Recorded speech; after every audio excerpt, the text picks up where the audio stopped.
We're gonna get to know our flash this week, and we're gonna get it on the camera. For the lesson this week, I wanna make sure you guys are shooting with the flash on the camera. Don't mess around yet with the transmitter. We're gonna get to that in the upcoming weeks. But really easy to get it onto the camera. You're gonna slide it into the hot shoe.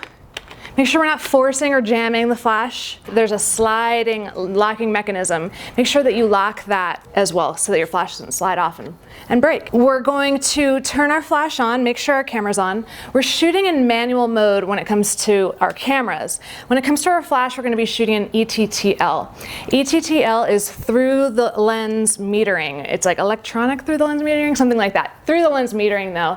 And what happens is the flash, it transmits a burst of light out of the flash before the exposure is actually taken, and it jumps back into the camera super quickly. The camera calculates and it decides the power of the flash that is going to be produced by the flash for the exposure that you're working with. It's usually pretty decent, pretty accurate. We will learn how to shoot manually with our flashes, but ETTL is a nice starting off point just to kind of get used to what's going on and get comfortable with things.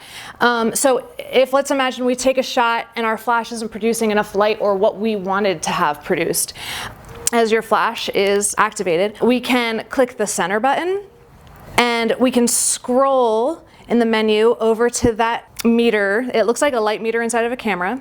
And if we click on it, then roll our dial to the right or left and put it to +3, -3, 1, 2, there's all the abilities in between. So every time we take an image with our cameras, with our flashes on it, we want to do the same thing. We want to get our starting off base exposure, right, with no flash on at all. We want to get that base exposure, and then we want to add the flash onto the image so we can think about things in a step-by-step type process, okay? Every single thing that we've learned in the past is still important. ISO is going to be the most important thing that we do first. Get that out of the way. We're in a darker, a nice bright setting. We want to keep our ISO as low as possible. We always want to generally keep it as low as possible. We want to get our shutter speeds and apertures to give us an output that really help to set the subject off. What do I mean by that?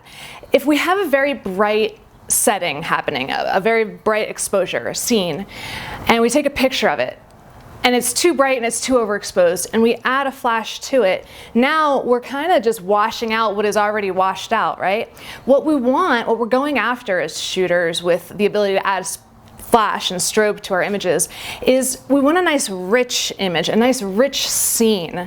So we want to underexpose maybe a stop and then add flash onto the image. You guys can play around with that balance. I'd like you guys to play around with that balance.